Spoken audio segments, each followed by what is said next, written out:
So we have a special guest in the Bookalicious studios, aka Chrissy's apartment. It's Jordan. Nobody knows who that is. You have to Our introduce him. brother. Our brother. Yes. He came in from South Florida to Texas just to record. Yep. Bookalicious is comping his hotel and airfare. Psych. We've made it big. I was going to say, we're not comping anything. Bookalicious has been, I mean, we've been making some big milestones. We have 8 followers. So that our family is only 6. So that's at least 2. Well, and someone from the UK. That's pretty big. Yeah. We don't know who it is. It is exciting. That might be the first person we don't know who has listened. So I hope you listen more than just 1 minute, because that's all it takes to be counted as a listener. We appreciate it regardless. Yes. So if you're that person from the UK, just know you're being very appreciated. Yeah. More appreciated than our other listeners. That's the listener of the month.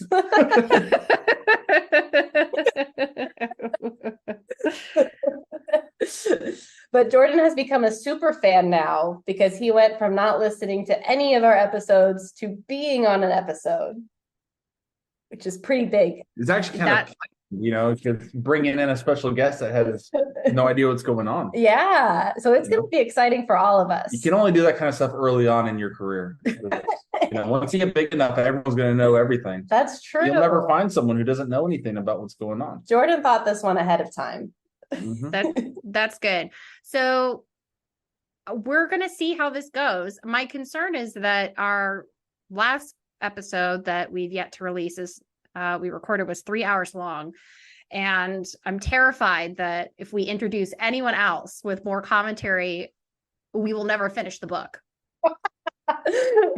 We found out today that our current set of podcasts, which again is maybe like 3/4 of the way through the book, is already significantly longer than the audiobook. Yes. Which I think says something. Yes. I think the ship has sailed for us having reasonably timed podcasts. Yeah. I think we do need to let go. Maybe you're right. Maybe we should double down and go even slower. I think that's the only option. If someone's go for it. How many chapters are scheduled for tonight? Well, historically, Jordan, since episode 2, we've been saying this is going to go faster. The book's going to pick up. But that was 40 chapters ago. And each time we're like, I think we could probably get through 5 chapters today. And we get through 3. And last time when it really did pick up, we said, we're going to get through 10 chapters. And we got through 3. So we've read 10 chapters. Let's all take bets. I think actually we'll make it through 6. 6 chapters? Maybe even more, but I'll double down with 6. I think we'll get through 4, because this first chapter we're going to talk about is kind of long. The next 2 chapters are only a page long. So I think that'll help us. And then the 4th one, we'll just throw in. I'm just going to say, for consistency's sake, I'm going to go for 3. That's probably right. I don't know how the other 3 chapters broke out, but if there's a couple with only 1 page, that means there's probably a few others that were only 1 page that you also had. Mm-hmm. And you still get 3, so I'm gonna go with 3. Yeah, that's true. Whoever's the winner they're the sole owner of Bookalicious. So Jordan, you might become EVP. We don't know. You'll get all the shares in our stocks. Hey, this is being recorded. You never know. I know. I'm of sound mind making this bet. So I had thought something Chrissy and I do with the books that we read is we do judging a book by its cover, which is just like it sounds. So you look at the cover and you tell us what you think it's about, if it's a book you would read, any thoughts that you have on the book cover. Okay, I am revealing the book cover to Jordan for the first time. Here it is. Elantris. Well, that's spelled differently than what I had imagined it being spelled like. What did you think it was spelled like? I thought you said Elantris, Oh, like the lost city of Atlantis, but it's with an E, Elantris. All right, so judging the book by its cover, I see it looks like it's placed in a futuristic age, but also medieval times. It's like a combination. So I'm gonna say this is a book about a princess who is trying to find her prince in a futuristic world. Oh, interesting. Well, you got it. Really? episode's over. We're done. A lot better than my guess. Who knew? We could have Really, condensed is that the answer? just about. It's about. That is a good, we were going to try to summarize this book in like 30 seconds. That's a pretty big part of it. Is princess looking for her prince. Yeah. So Chrissy, we're mid-season. Sadly, we're mid-season trailer right now. So why don't you go ahead and recap for people that have been listening for so long they forgot what we've spoken about. Okay, so Elantris. Okay, so this is the book Elantris. It's told from we have three main players here. We have Raoden, who's a prince, and he wakes up one day and he realizes he's come on with this disease that has made him an Elantrian. And Elantris used to be this super happening city. Basically, they were magic. So, they were just kind of in charge of all the things. But then he realized he wakes up and he has a disease, and that makes him an Elantrian. But instead of Elantris being their magical city, it is now cursed. So now he's cursed. And so now he's kicked out of the castle, and he's has been exiled to Elantris, basically. Yep. And then we have Sarene, who is the princess who you saw on the cover. And Sarene is betrothed to Raoden. And unfortunately, the day Sarene is coming to see her prince for the first time, he is diseased and gets exiled. So she actually never sees him. So she thinks he's dead. She thinks he's dead. That's true. Oh, yeah. So the cover up, because the Raoden's parents don't want this dishonor to come on them that he's cursed. They say, oh, he died. And everyone's like, oh, okay. And everyone just kind of accepts it. So Sarene comes. And Serene's real spunky, and she's like, she's also legally still married to Raoden, so she has to stay in his city. And she's like, well, you know what? This place isn't being run very well, so I'm going to take over. So that's kind of, but she's actually really good at what she does, and so it works out well. And then we have Hrathen is our third guy, and he's a priest, and he's been sent from his god Jadith to come convert the whole town. The town's called Arelon. And he has to convert them before tax day, because that's the day Jadith is going to come back. And if they're not converted, they're all going to be destroyed. Tax. Yep. It's just a coincidence. A lot of things are happening on tax day. It's true. What else is happening on tax day? Well, so how the new kingdom is that the princess went to is people get their nobility ranking based on how much money they have. And so they do this big audit once a year, and they see how you stack up. And if you're too poor, you get kicked out, and then they'll give all of your titles and lands to somebody else. So the king of the little town that's trying to be taking over, he's actually not been doing a good job with his monies. So he's going to lose his spot on tax day. So is tax day, is that an annual event that happens? Yes, they recalculate everyone's wealth. But also, Candy just said the king is going to lose his spot. In recent chapters, the king actually died. So he's gone. He's gone now. But this summary is taking too long. So we need to go, because that was just Sarene. So now we need to talk about. What? That was everybody. Oh, yeah. I guess so. All right. Well, I guess we're done. That's it. You're caught up? Yeah, Jordan, you're allowed 2 questions. Well, 2 questions. Yeah. Oh, okay. Yeah, good.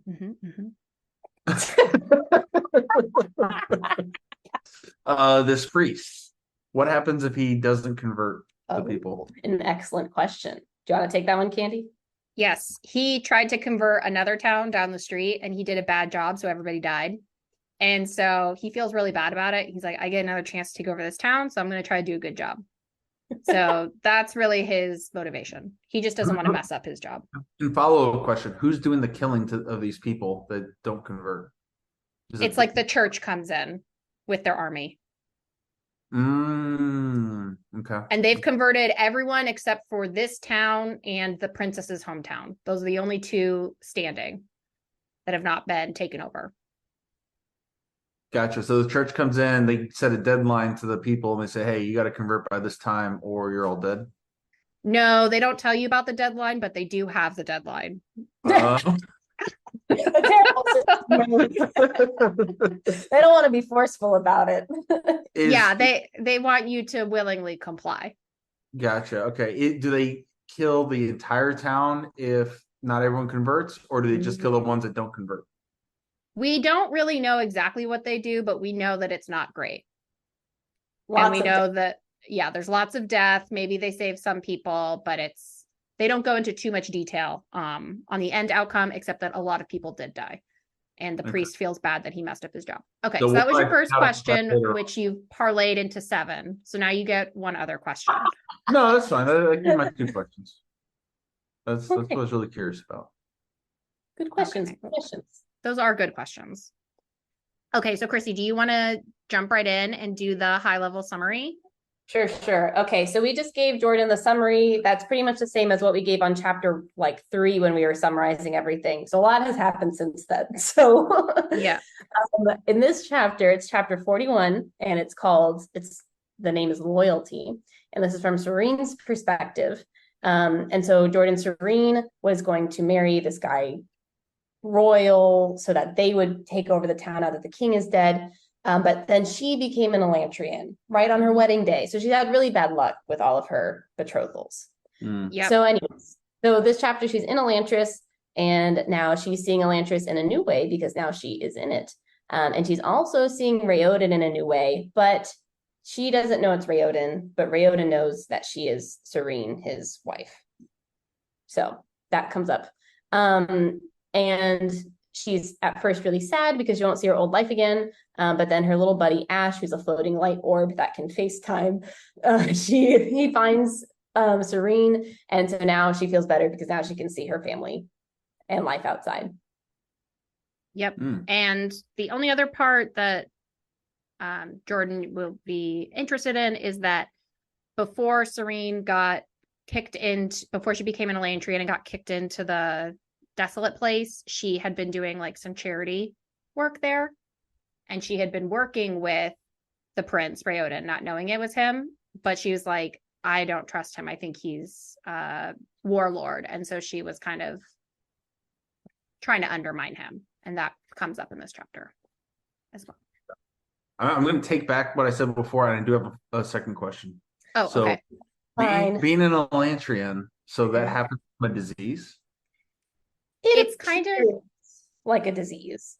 Yes, it seems to. So back when being a Elantrian was a good thing, it was kind of like a lottery. And one day you would just wake up and you're like, you have magical powers. You get to go live in the palace and you get to have just like full prosperity. And you're like, hooray.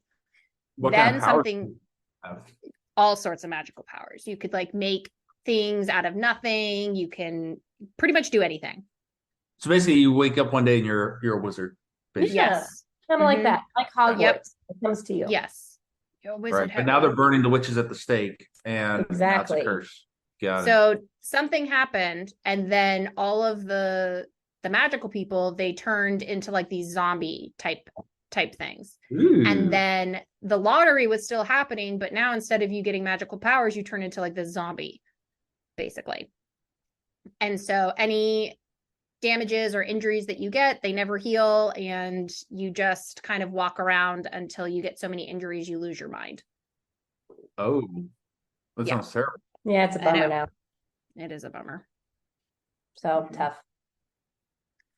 I take back my bet. I think we're only going to 3 chapters today. Hey, the night is still done. That's true. We have lots of time. Okay, so nope, go for it.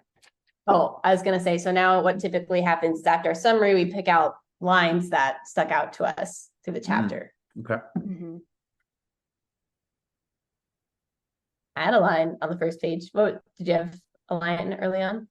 No, I only had a few for this chapter. It felt like a lot of plot for me.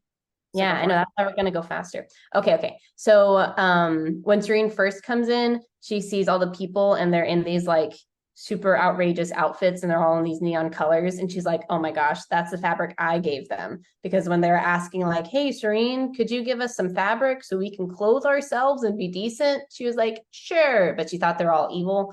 And so she gave them like little scraps of like terrible fabric so they'd be unstylish. Anyways, she sees all this and she says that what she had seen as offensive, the people wore with joy, the bright yellows, greens, and reds highlighting their cheerfulness. And I just thought that was a good line because everything kind of comes back around to us. And also, I thought it's interesting because Elantris has a lot of, or throughout the book, there's a lot of inversions where Elantris used to be like the really high magical place, but now it's cursed. And so that's been like a reversal of roles. And people think that the Elantrians are evil, but they're actually really good. And so I thought this was interesting because what she had meant for evil was turned around for good in Elantris. Yeah, that is interesting. And now that you say that, the thing that comes to my mind is when Sarene first went to the town, she was supposed to wear black because she was in mourning, and she couldn't even do that for 4 days because she's like, gross. And then she comes into Elantris and now she gets to wear all of these colors. And she's like, it's also gross, but she likes it better, I guess. That's like a fun antithesis there. Yeah, I like that. Nice. There's another line when, okay, so she walks into Elantris and then Raoden's there and he's like, hey, welcome. And he goes, welcome to Elantris, Sarene. Everything you assumed is no longer valid. And that line just made me. Wait, where was that? It was on the first, like the very first page for me. When she first walks in. Oh, yeah. Yeah. It also reminded me of like when people say, welcome to the real world, where everything you learned in college doesn't matter.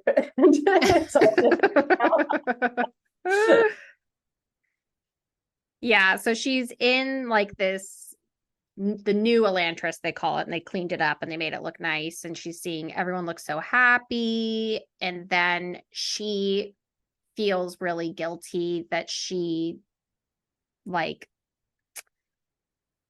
when she was supposed to be helping them out, she was trying to undermine them. Right. Yeah. I also think it's interesting because all of her assumptions about Elantris, like when you're in Elantris, all of your assumptions are, I don't know, it changes when you're like in the reality of the situation, which I think is true for a lot of things. Like you have a lot of assumptions about what people are like, but if you're actually in their situation, yeah, it changes everything. And even though Sarene has failed at yet another marriage, she's been engaged now 3 times, got married to none, she still holds out hope because Raoden the prince, he's called Spirit in Elantris. It's his incognito name. It says, Spirit laughed, holding out his hand, leading her deeper into the city. Unconsciously, she found herself judging his height. He's tall enough for me, she thought, almost offhandedly, if only barely. And then she realized what she was doing and rolled her eyes. And I thought that was funny that even as a zombie bride, she's still holding out hope that she might find someone. Poor Sarene. She's had a tough go. Okay. What did you think about Sarene in this chapter? What do you mean? I don't know. Did she seem different to you? She's definitely a lot less annoying now that she's in Elantris. I feel like she's the type of person that was putting on a lot of show for like the people, and she wanted to present a certain way. And now that she's wearing these horrible, ugly clothes like everybody else, and she is a zombie person, she's kind of able to get rid of that layer of her that makes her so off-putting. And she seemed a lot more normal to me in this chapter. much was more so likable. chapter. So we've progressively been disliking Sarene more and more as the book has progressed, Jordan. And she's had a lot of really annoying parts. But in this chapter, she was so great. I was like, wow, Sarene. I like her. Until the end. Till the end. Oh, wait, no, that comes up in the next chapter. But anyways, for this one, she's still nice. I know. The whole book's a spoiler. That makes her less likable, Jordan. She turns more into a zombie. Could be. It could be possible. So Sarene and Spirit / Raoden, they're just like talking about stuff, and Serene's realizing how she misjudged everybody, and she's starting to feel really bad about it. And she had called Spirit a tyrant before, and that's why she was being so difficult. And she's like, I'm sorry, you weren't a tyrant. But then Spirit's like, you know what? I was a tyrant. I was withholding food from people. I was doing everything that you said. I did have my reasons for it. And then Sarene shook her head, her voice growing firm. You are not a tyrant. This community proves that. The people love you, and there cannot be tyranny where there is love. Do you think, and this can be for both of you, do you think you can have tyranny if the people love you? You're never going to have universal anything. Mm-hmm. There's going to be a group of people that may love you and a group of people that feel oppressed under tyranny. So, for example's sake, let's just say the community is small enough such that everybody is very homogeneous and they all agree. They're like, we love this guy. We love him telling us what to do. I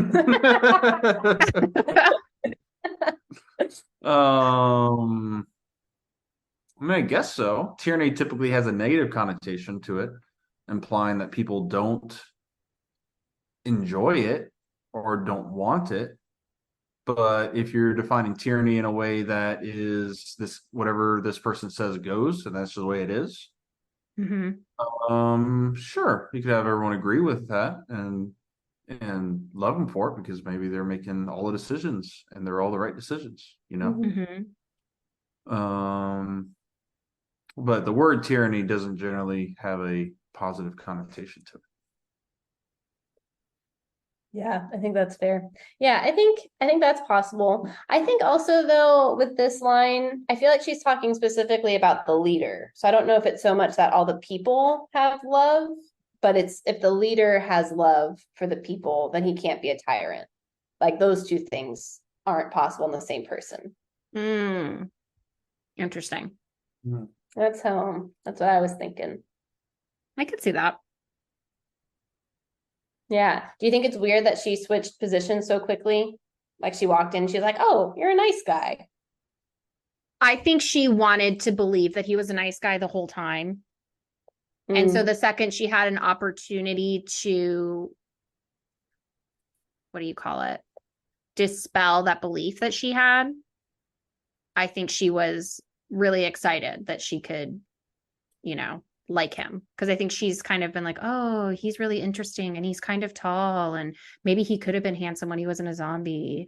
And now she's like, oh, now I'm a zombie too and you're still tall. So maybe, so.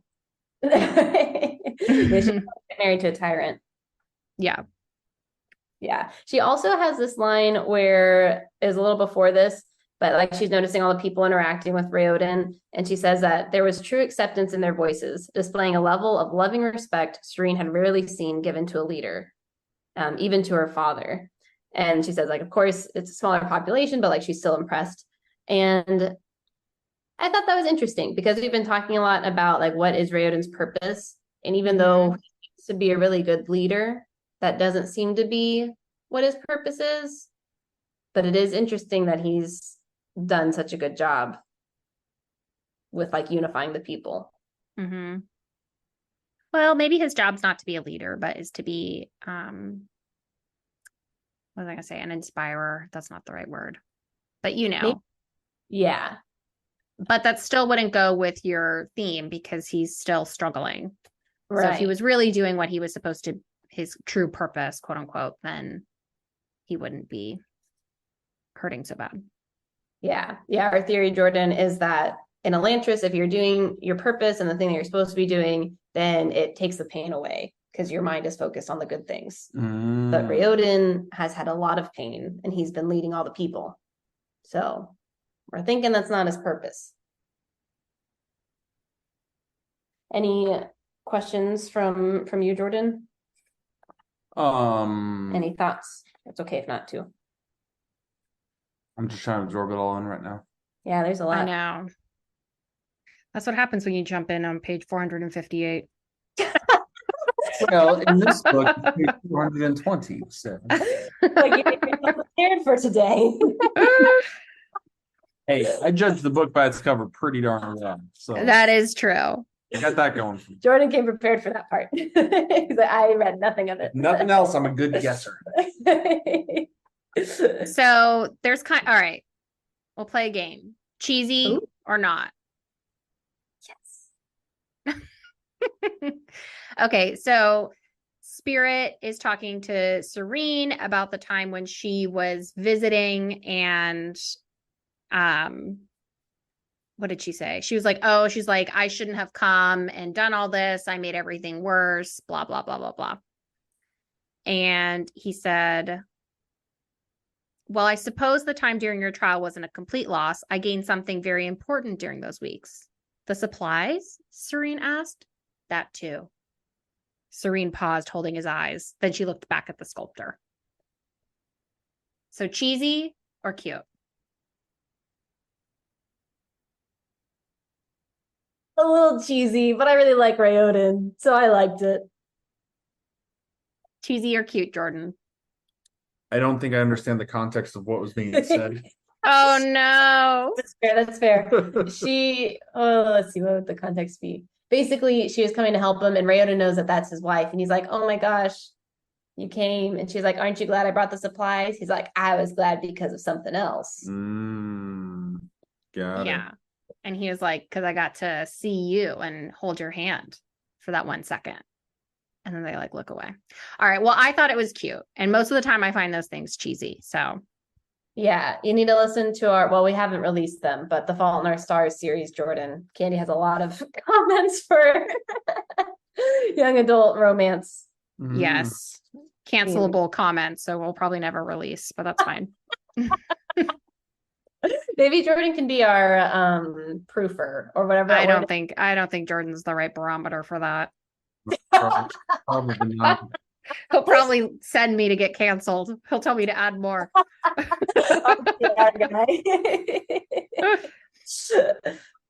I like it. Okay, all right. What's next on our game? That was it. Oh, what? That's the only thing? That's all I had. Oh. We'll keep it going, cheesy or cute as we go. Okay. Because now we're hitting more of the love story, so I'm sure we'll find more. Yeah, I think that's true.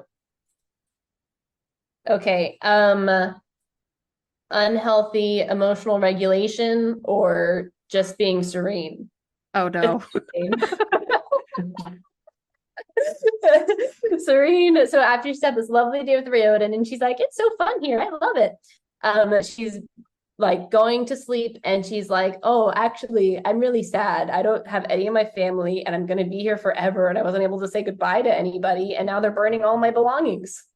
And so anyways, she's thinking to herself, where homesickness had never hit her before, now it attacked with a lifetime's worth of repression. Oh my God. That is unhealthy. Yeah, Sarene hasn't been good with sharing her emotions She sounds like a drama queen. She's a drama princess. She don't know what each queen says. Not yet. After Elantris, she'll be queen of the dead. Yeah, the queen zombie. Yeah, she definitely brings some spice to things. It's kind of interesting because it kind of seems like a piece of Sarene is falling away. Perhaps you could say it's dying in a way. This like old self of Sarene where she has to be so guarded and she like has to hold everything so close to her chest. It kind of seems like she's becoming free in Elantris now that she doesn't feel like she has to do all this stuff. And I think that's why we're starting to like her more, and she's not so insufferable. Yeah. Well, it's interesting because Elantris seems to kind of bring out the best in everybody because, I mean, like Raoden, we don't really know him outside of Elantris, but he seems pretty great. But we know that Hrathen comes to the wall of Elantris, like as his thinking spot. He's like, I just feel more at peace here. And probably because everyone's too scared to do something bad and then get punished for it and not be able to heal. Like if you stole from someone and someone punched you in the face because of it, you gotta live with that for the rest of your miserable life. That's true. It does make the stakes higher. It also makes the stakes higher because if you punch someone in their face, you're probably going to hurt your hand too.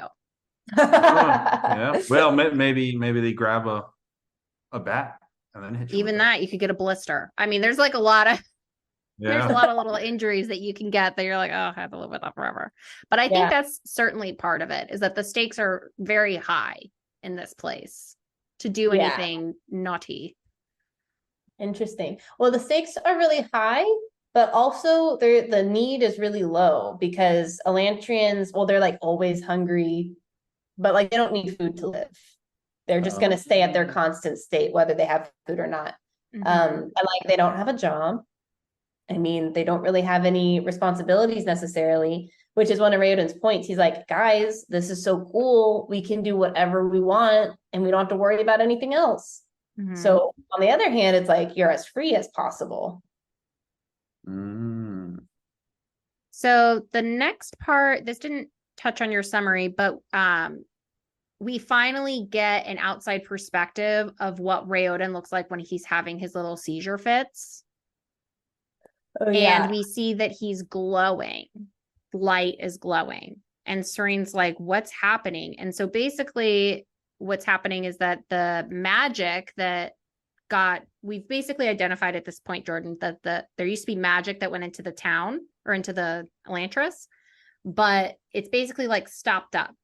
There's like a clog or there's something wrong with the magic where it's not flowing right anymore. And so that's why everyone's a zombie and that's why it's desolate.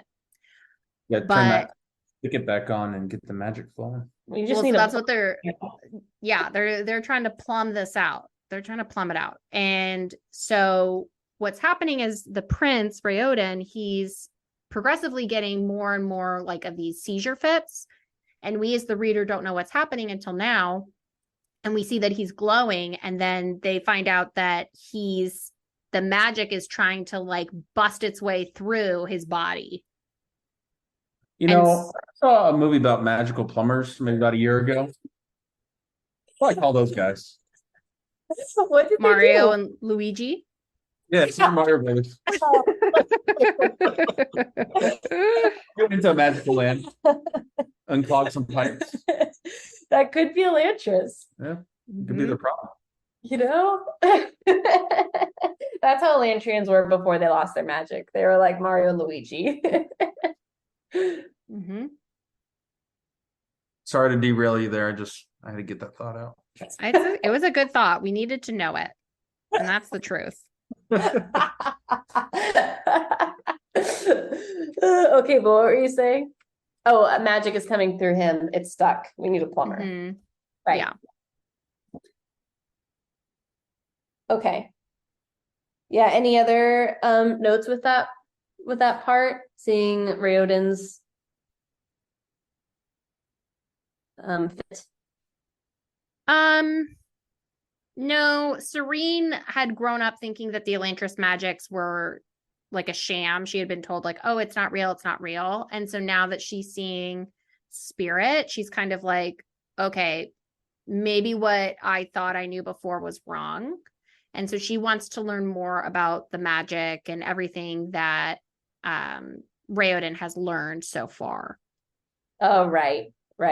Also, when he says, oh, the door is just trying to get through me, the door is like the magic of Elantris.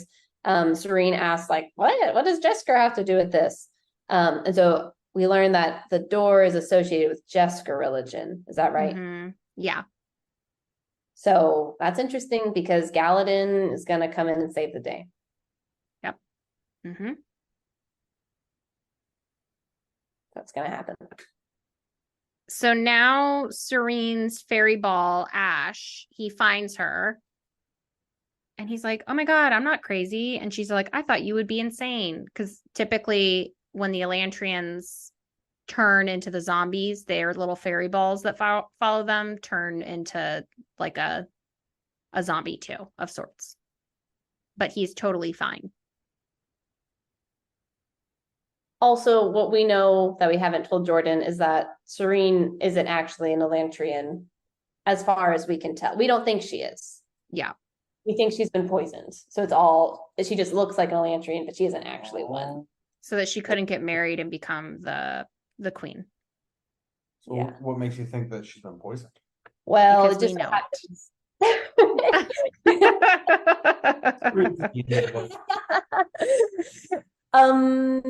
No, actually, just my intuition. Well, it just so happens that the priest just poisoned himself to become an Elantrian, and then was like, and then it goes away after a few days, and then he was healed, and he said, "Look, my God healed me. Come convert."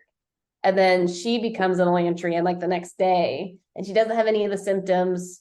Ash isn't insane, which is her fairy ball. So yeah. I think we can be pretty confident. So she just became an Elantrian then? She looks like it physically, but she isn't actually. It's been like one day since her wedding where she was in her wedding dress and then they threw her into the Elantris and they said, get out of here. You're dead to us. Okay. Yeah. Yeah. But yeah, so Ash shows up and she's like, oh my God, this is great. Now I can FaceTime my dad. And so then that's what she does. Yes. Okay. Yeah, she FaceTimes her dad, and does she tell him that she's an Elantrian now? Yes. So she basically says, hey, Dad, it's actually not that bad here. Like, I think it's going to be okay. And the king's like, you know what? I'm just going to surrender because this isn't worth it. I need to get you out of that place. The evil church is knocking at our door. They're going to take us over, and I need to save the people. So he's basically said, I'm going to surrender the Serene's hometown. And Serene's really upset about that. But she's like, I guess it is the right choice. I think she says that, right? Does she? Oh, so Sarene says she won't leave the town, that she's going to stick around there. Right. Yeah. So he's like, okay, I'm going to surrender and I'm going to go pick you up from Arelon and bring you back home. And she's like, no, this is my home now. And he's like, what?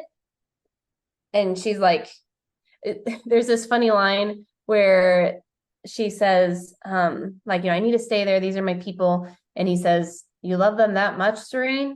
And she says, they have become my people, Father. And then he says, it's been less than 2 months. Which is the same thought we're all having of how has this all happened in 2 months.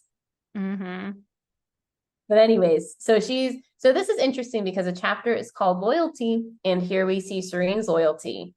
She's Sarene to Arelon now, even though it's only been 2 months, but these are her people. Yeah. She also says that love is independent of time. Basically being like, just because I've been here 2 months, it doesn't make the love less important. I thought she was only poisoned for a day. So she was supposed to be married 2 months ago. So that's when she went to this new town. But then that was when Raoden became an Elantrian. So she just has been there the whole time. And then yesterday she became an Elantrian and went into Elantris. I see. Yes. Yeah. What do you think? Is love independent of time? I think it can feel like that, especially when it's like a romantic love. You can be with someone for like 2 months or something, and it can feel very intense and feel very real.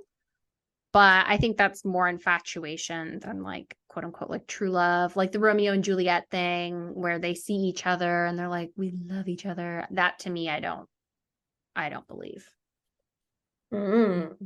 Yeah.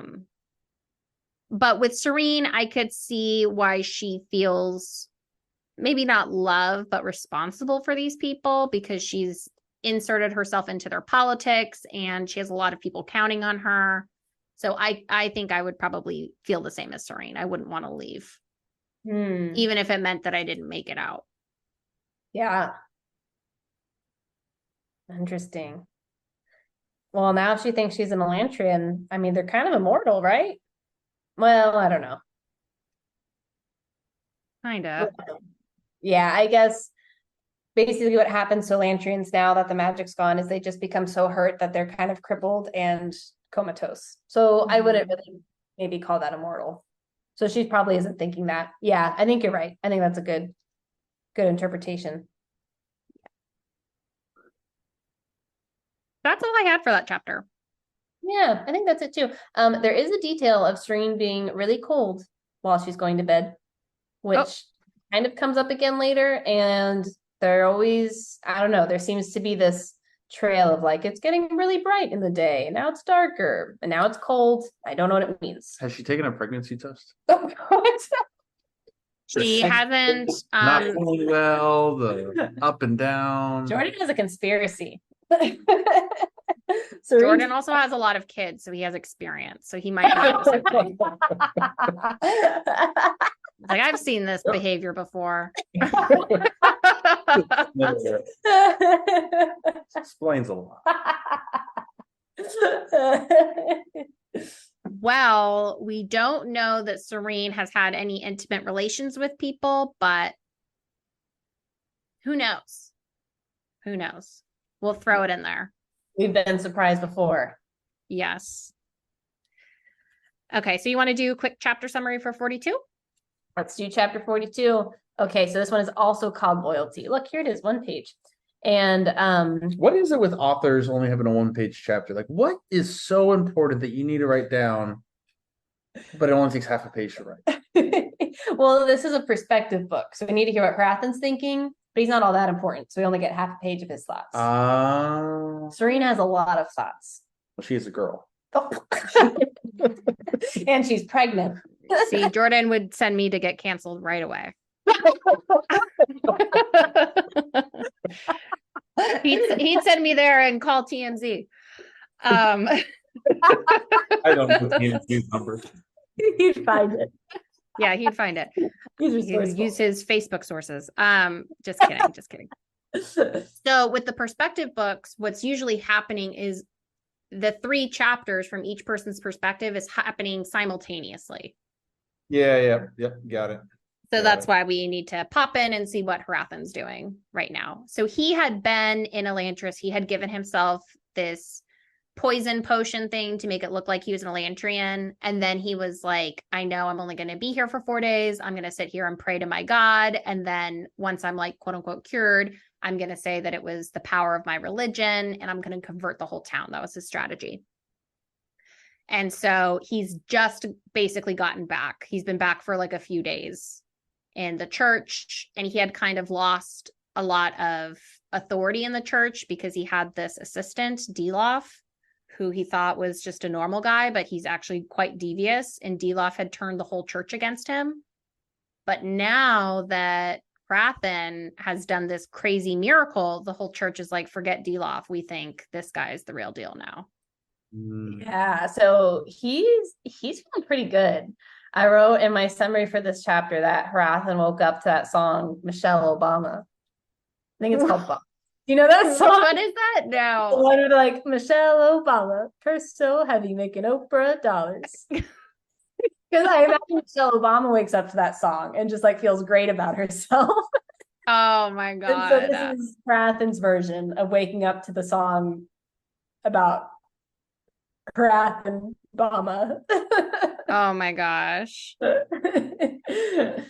He He's probably is. right? Like, he's just so happy. Hrathen's been through a tough time, but in this chapter, he's like, it starts with Hrathen was back in control, like a hero from the epics. He descended into the underworld and like came back a stronger man. Like, he's feeling real good about himself. Oh my God. I had this boss a couple years back, and he was like very like pro-Trump in 2016. Mhm. And so after the election, he comes into the office and he's just snapping because he's a business owner, and he's like, my tax rate's going to be 20%. Like, I'm so excited. And so then this guy had been sued many a times for employee abuse and being very discriminatory. So what I'm going to say, I'm not saying is correct, but this is what had happened. So then he goes through and he points to all of the white people and he's like, Trump. And then they're like, Trump. And then he keeps going. And then he gets to someone who is Mexican and he was going to point to him. And he said, sorry, man. And then the Mexican employee said, I voted for Trump too. And then he was like, Trump. And then everyone was snapping. So that's how I imagine Hrathen is waking up. Oh my goodness. It could be. I think he's on that level. Yeah, he's feeling good. He's feeling real good. Yeah. And I mean, this chapter is so short, that is kind of the main summary. But basically, he's feeling so good because he's converted the whole town. Well, not really, but he thinks he basically has converted the whole town, and it's 6 weeks ahead of schedule. So that's pretty good. And he outsmarted his little minion Delof. So that's good. Mm-hmm. And all of his plans are working because Sarene turned into an Elantrian at the exact right time. And he's like, good job, me. Yeah. So that's Hrathen. So what happens when she recovers from this poison and then everyone's like, we need to follow her now? Because what do you think? What do you think would be Hrathen's plan? Well, it just keeps poisoning her.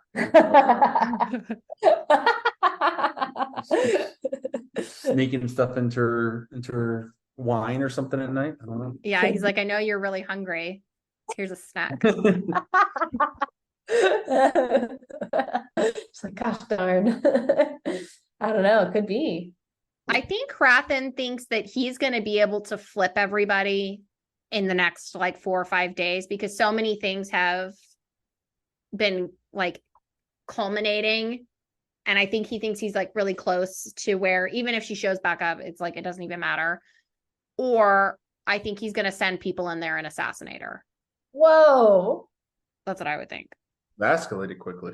Yeah. Well, this book does escalate really quickly. There's all of a sudden horrendous murder and then it goes back to normal. Yeah. It's very strange. I think the first paragraph really summarizes a lot of what Hrathen's been going through. Okay. So, I don't know. I feel like I've been talking a lot. Why don't you read it? Read it to me. I didn't think you have been. Okay, sure. All right. Hrathen was back in control. Like a hero from the old sportish epics, he had descended to the underworld, physically, mentally, and spiritually, and returned a stronger man. Delof's hold was broken. Only now could Hrathen see that the chains Delof had used to bind him had been forged from Hrathen's own envy and insecurity. He had felt threatened by Delof's passion, for he had felt his own faith inferior. Now, however, his resolve was firm, as it had been when he first arrived in Arelon. He would be the savior of his people. Yeah. Yeah, so that whole paragraph to me just kind of like sums up like where Hrathen was to where he is now. And he realized that he had a lot of jealousy and insecurity, which we had talked about a lot, as to how he had kind of gotten himself cornered. But now it kind of seems like he's having this sense of grandeur and that he's like unstoppable, which I'm like, that is kind of the opposite of insecurity, like too much pride now. I feel like he's kind of gone too far in the other direction. Oh, yeah. And he's like, I am going to save these people. And even if I have to kill a couple people to do it, they'll be saved. So nothing like a good old silent retreat to make you feel good about yourself. I'm so cool. Okay, I also thought in that paragraph, especially, we've seen a lot of Jesus imagery with Hrathen along the way, and I feel like there's some Jesus imagery there, but he's like really forcing himself, like, I am going to be your savior, whether you like it or not, and also I'm going to do it through like illicit means, like I'm going to pretend to have trouble. So thought that was interesting. Yeah, so Hrathen's like, I've got this in the bag. We're done here. And Delof's like, let's keep preaching about how much we hate Elantris. He's like, I love that. And Hrathen's like, we don't even need to do that anymore. That was plan B and we're done here. And Dilof's just like left holding the bag, like, what? Oh my God. And then at the end, Hrathen says, it's over. He realized, I actually did it. I converted the people without a bloody revolution. He wasn't finished yet, however. Arelon was his, but one nation still remained. Hrathen had plans for Teod. So now you're seeing how he went from like insecure to where he just is like, I'm going to now take over the whole world. And that is classic villain mistake number one. You got to really shore up like your first conquest before you stretch yourself too thin. Like Dr. Doofenshmirtz trying to take over the Tri-County area. Honestly, So yeah, one it's 2 county at a time, towns. it would have been okay. But taking over the Tri-County, that didn't work. It was too much. It's too much. I agree. And there were 3 towns that he was supposed to take over, and he destroyed one. He thinks he's got one in the bag, and now he's going to go across the ocean and get the other one. Brandon Sanderson has read the greats like Phineas and Ferb. I agree. He knows these references. So what do you think about Dilof? Is this the end of Dilof? No. Dilof's he still has his whole army coming. So my new theory on Dilof is that Dilof was part of the town that Hrathen completely destroyed. And Dilof is like, I need to give it back to him. And so he's going to destroy Hrathen's plan. So I think he's not done with that yet. I'm not sure what he's going to do, but he's got something. Don't count Dilof out. Never. I agree with that. That's smart. What do you think about Dilof? Think he's going to take over? It's got a funny name. Does it remind you of it? Doofenshmirtz. That's what I said. I said it sounds like doofus. And Candy said it sounds like rice pilaf. I said that? Yeah. You said that. No, you did. Wow. I thought you said that. I was like, that's the funniest thing I've ever heard. But I said it.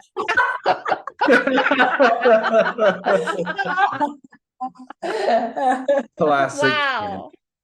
How great. I thought of you this weekend, Candy. Why? Because I had a very similar experience where I was at a friend's house who I hadn't seen in a while. And I walk in and I was like, oh my gosh, you have this board game? I love that board game. It's such a fun game. And she was like, you got that for me. And I was like, oh.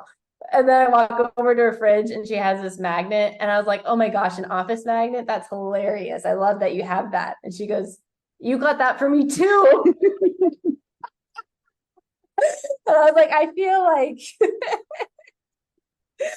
like this is a Candy thing. I mean, you know what? You like what you like. I know. I was like, you have great taste. It's not your fault that you have great taste. Yeah. So I was sharing with her. So well, I think that's great. I love that. Thank you. I thought it was funny. Okay. I'm glad you're taking up after me. Nothing I love me than a little more me. That's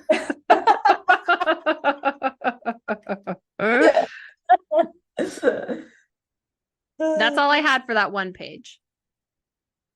I actually have one more thing. Oh, okay, go for it. Okay, so the very smallest detail, but Hrathen also mentions that it's cold this night, but not cold enough for one's breath to mist. I don't know. It seems like it's a detail and it's going to be important, so I'm calling it out. Ooh, interesting. Summer is ending. Tax day is looming. The winter, winter is nigh. They're in the winter. Winter is coming. This is how our episodes get so long, Jordan. I mentioned details like it was cold outside. Yeah. Okay, so now we're chapter 40. Oh, what happened? Oh, I was saying, it could be an important detail. I think it has to really go in line with what you were talking about, where it's like when we started, it was hot, the sun was high, the book is starting to dwindle towards the end, the sun is setting, the day's getting cold, it'll probably rain at the end. Oh, of course. Rain is the universal symbol in books for fresh, anew. like the Lion King. Oh yeah, it did rain. Mm-hmm. Yeah. We have all the good All weather. right. Chapter 43. You ready? Chapter 43, number 3 for tonight. Number 3. Yep. About an hour. Okay, so this chapter is called East, K, which means east. And let's see what happens here. Okay, so now this is Raoden's perspective. And he's seeing Elantris from a new angle, aka from a secret stairwell. And he knows that something is up with Telri because he can tell from his tower. And he wants to ask Sarene about it, but she's been kind of quiet about life on the outside since she's been in Elantris. And Sarene has just been reading about politics all day and is having the time of her life, hanging out with Raoden and Galladon. And then they have a conversation at the end. Yes. Pretty big. So I didn't have anything until Raoden's inner monologue about. Oh, okay. I had something on like the first page. So basically, I've just been highlighting a lot of Raoden. I've been tracking Raoden and Sarene and their relationship, and as it's been kind of blossoming that they've been together. Okay. So, basically, Galladon is like, "Come on, buddy, let's go have like our guy time," and he's like, "Oh, but me and Sarene, we're gonna go like look at books," and he's just like, and then Raoden's like, "What?" And then, "Oh, come now," Raoden said, eyeing Galladon. "I'm not that bad." Galladon to Raoden. "Sewell, the only time in the last 3 days I've seen you two apart is when one of you had to go to the privy. She'd be here now if I hadn't snatched you when no one was looking." And I thought that was cute. So just like two little buddy buddies. I thought that was cute too. Okay, if you were Raoden, do you think you'd tell Sarene who you are at this point? Like she's an Elantrian, she's in there with you. This is the most unbelievable part of this book. I'm like, I'd be like, "Look, I'm the prince. We're both zombies. Let's have zombie babies." Oh my god. Like this has never happened. Like a couple has become zombies together. That's never happened. Oh, I guess you're probably right. You know what I'm saying? Like, I know. Right? How do people keep in these secrets so long? I don't know. So why do you think Raoden's not telling Sarene who he is? I don't know. Does he need to like get her, build more trust with her first? Or maybe, I mean, through this chapter, a little bit of it seems like a test almost of like, oh, what's Sarene like when she doesn't know it's me kind of thing, like trying to get to know her. Maybe not a test like that, but it kind of turns into a test because it goes terribly wrong. So how did Sarene treat him when he first became an Elantrian? So he actually became an Elantrian before she got there.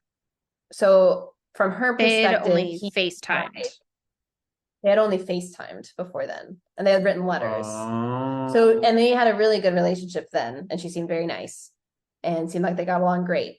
But they've never actually been in person together. So when she got there, did she know that he became an Elantrian, or does she think he's dead? Yeah, they covered up the story by saying, "Oh, he died," and so she thinks he's dead. She doesn't know he's an Elantris. Does he know that they covered up the story? I think so. Yeah.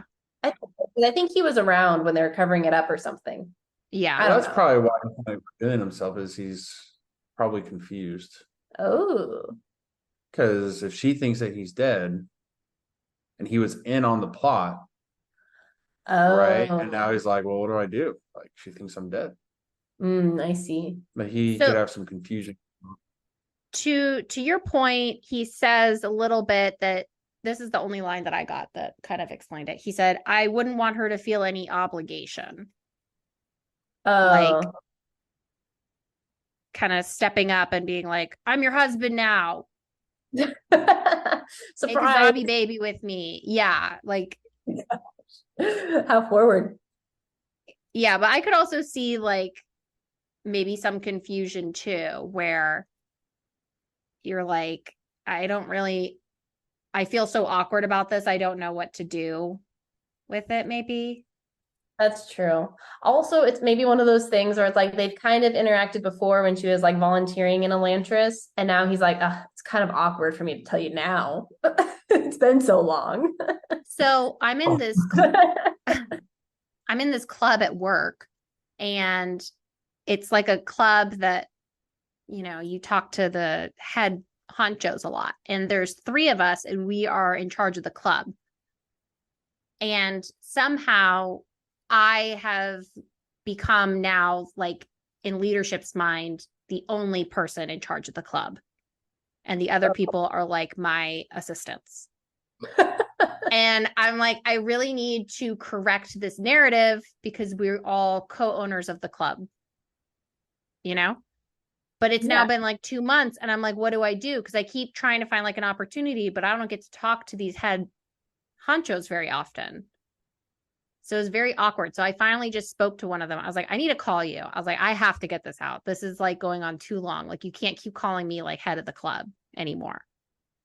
So I could see Raoden kind of being like, this has gone on too long. And I don't know how to get out of it. That's fair.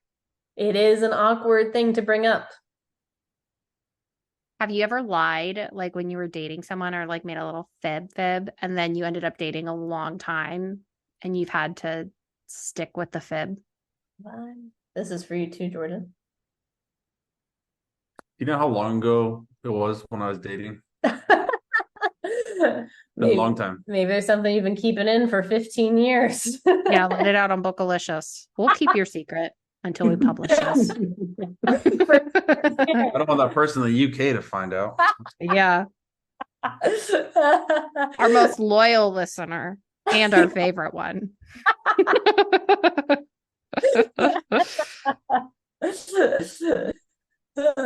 mean, it doesn't have to be a romantic relationship either. Yeah. Or just like a friend. I feel like in little ways, if someone calls me Christy, especially if it's an older person who like has trouble hearing, it's like, I can't correct you now. But then when I meet someone else who's younger and they're like, oh, Christy, and I say, no, Chrissy. And they're like, what? Oh, yeah. Like the name correction. Yeah, that's hard too. That's something. It's pretty minor, but. Yeah. Well, so Raoden's just having the time of his life. He's like, I finally get to date and have fun and be in my little zombie community. And it's great. He's having a good old time. He is. I have a few more lines for our game of cute, or honestly, I think it's just cute. Okay. Go for it. Cute or cringe? Cute. Okay. Yeah. Cute or cringe. That was it. Okay. So it says that Raoden's just like looking at Sarene. He's like, oh, she's so wonderful. And then he says, Raoden was ready for a woman who wouldn't cower at the first sign of conflict. But the most beautiful were her eyes, or something like that. He's talking about like how strong she is and like courageous and confident. And then he says, but the most beautiful thing was her eyes, the way she studied everything with keen interest. The intelligence was what Raoden found most attractive about his Teo princess. It's so funny because I took that in an opposite way. What? I was like Sanderson has some not good feelings about women. What? What did you read it as? Okay. So this was the whole excerpt. The truth was, he really did enjoy his time with Sarene. Her wry wit made him smile, her intelligence intrigued him, and her personality encouraged him. After 10 years, this is where, of dealing with women whose only apparent thought was how good they looked in their dress, a state of forced obtuseness led by his own weak-willed stepmother, Raoden was ready for a woman who wouldn't cower at the first sign of conflict, a woman such as he remembered his mother being before she died. I don't know. It just seems like he's always dogging on women and how they dress and them being very shallow, and everyone in the town is like that, except for Sarene and now apparently Raoden's mom. Yeah, that's fair. That's a pretty first line. And it is kind of weird because Raoden seems so like kind and understanding of people, and Sarene has had those same thoughts about the women of like, oh, they don't do anything. But now we're hearing it from Raoden and we're like, oh, what? Yeah, because at first I was like, Serene's not a girl's girl, but now I'm thinking Brandon Sanderson's not a girl's girl. It could be that. Or I don't know.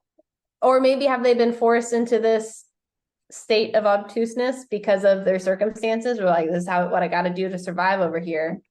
Yeah, because of Raoden and all of his people putting them in these stupid outfits, making them knit. It's possible. But Raoden doesn't get that far in his thinking, so we'll never know. So I don't have anything until the very end. We kind of already talked about this in the last line, but there is a line where he's like, oh, I've been in Elantris for a year. And she's like, oh, okay, that makes sense. And it kind of makes sense because he's been so successful as a leader in Elantris. So it appeared that he'd been there for longer than a year. And it says that his own immediate success was nothing short of extraordinary.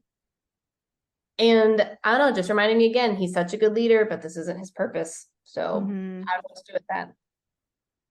Would you be mad when it finally comes out and you find out? Would you be like, why didn't you tell me? If I were Sarene? Yeah. Yeah, I feel like that would make me more confused. I'd be like, what? I don't know. I would need like a good month to think about things. What a process. Chrissy would be like, I'm not going to abandon the town, but I do need to go back home and think about this for a month. I hope all is well on tax day. I'll come back and see.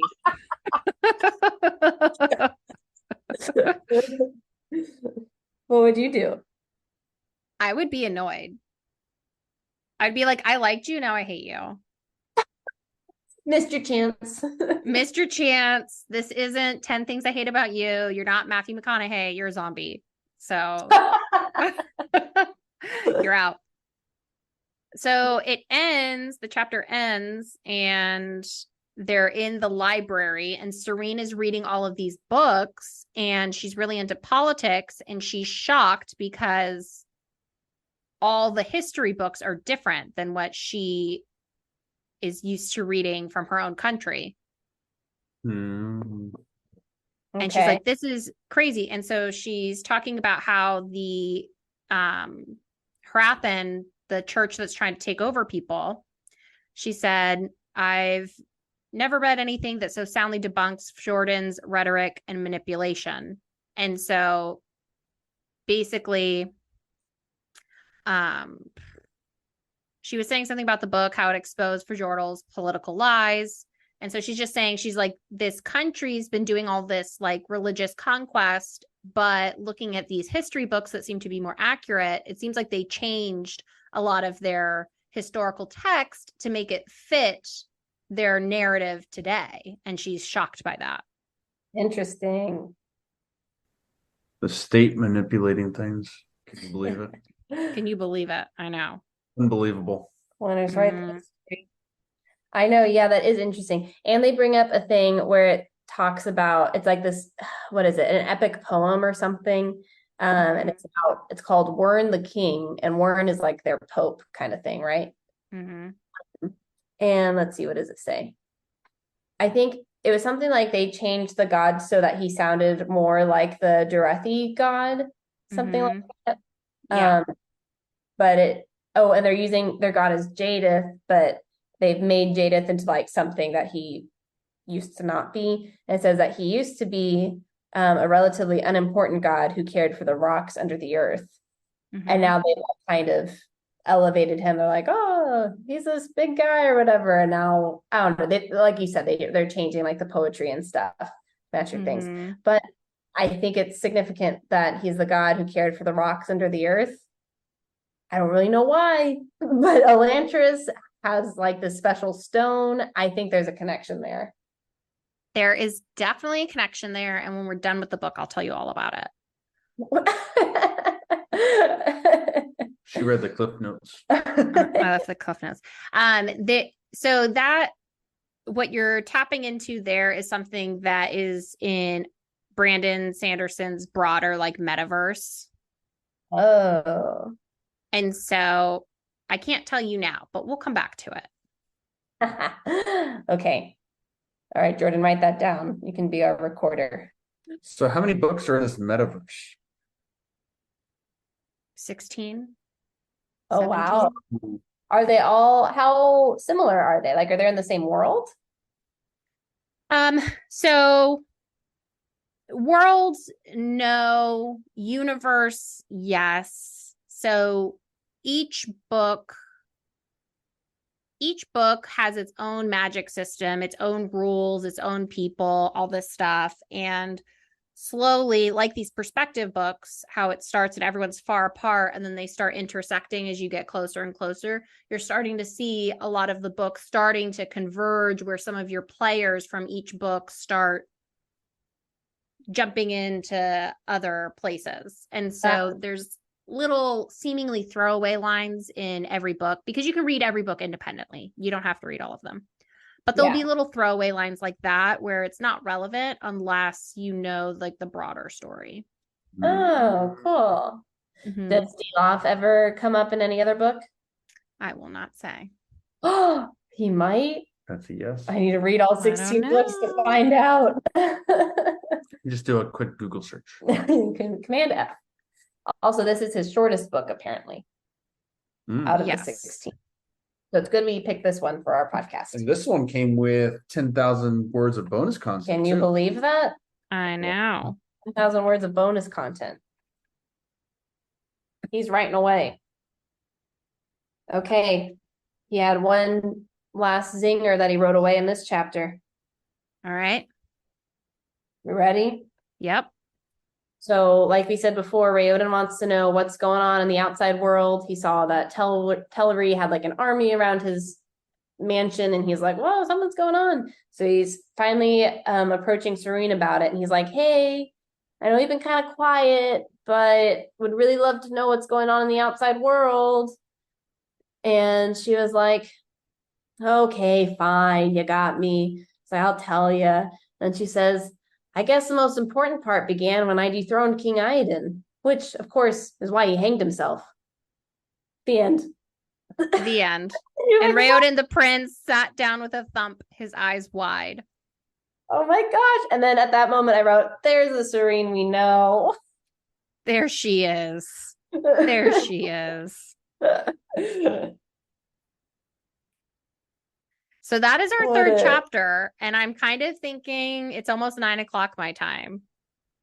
Yeah. And the next one's a Sarene chapter. So it's going to be real long. Lots of thought. Lots of thought on that one. I never thought of it that way, that is why Sarene's chapters are so long, is because she's a lady. She's got some things to think about. Yeah. That'd be interesting if in his other books, the women's chapters are also considerably longer. You know what? And he does like another book and it has a couple different perspectives. I think it's like 5 or 6 different people. And one of them is a woman, and she's kind of insufferable too. And Brandon Sanderson, he loves to write like a strong female, and I just feel like he just doesn't really do like the best job with it. Other people say he does a great job, but I'm like, I don't know. Okay, so Jordan, now that you have been on this Bookalicious pod, what are your closing thoughts? What do you think? I think you have been doing a great job of dissecting this book. Trying to understand what's going to happen. The book seems like it has a very interesting plot. It's definitely a bit unique. I guess unique. They're taking like different aspects of things, like the whole you wake up and one day you're a witch, right? Mm-hmm. Kind of different aspects, you know, they're bringing in the church, bringing in like what is it, like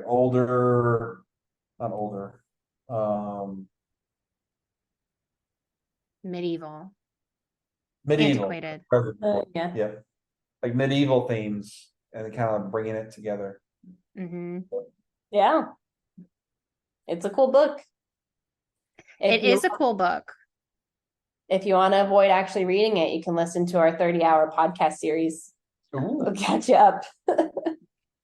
Well, I don't know because I live text message coming in from our other brother, and he says that it's hard to follow our podcast without having read the book. So it seems that you do need to read the book. You know that. You know what that means, Candy? What? It means we're not going into enough detail.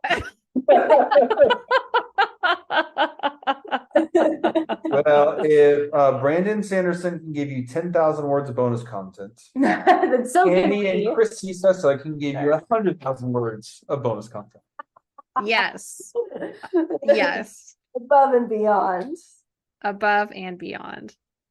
Well, this was fun. Super fun. Thanks for joining our first guest. Yeah, thanks for having me on the show.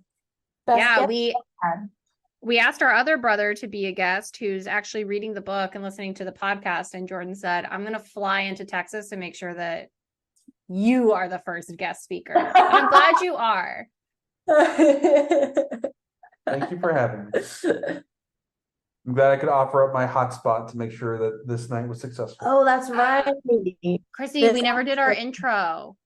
Sure, we should do it now. Can we do it now and you just like put it in the front? That's a little complicated. What if let's do a new recording. We got to redo all of it. No, let's do a goodbye and then you can do in post. You can add the Bookalicious intro. Yeah, I can add an extra. That sounds great. Well, thank you to Jordan's Hotspot for sponsoring this episode. My Wi-Fi that I pay so much for each month did not work. And so this whole Zoom recording is on Jordan's Android. Yes. Thank you to Jordan who made this podcast possible by bringing his technology. And to viewers like you. And to viewers like you. Please subscribe. Okay. Bye. Bye. Thanks for listening to this episode of Bookalicious. If you like this discussion, please rate or subscribe to our channel to help other book lovers find this content as well. If you have any questions or suggestions for future books, we'd love to hear from you at bookalicious.pod@gmail.com. As always, thanks for joining our club.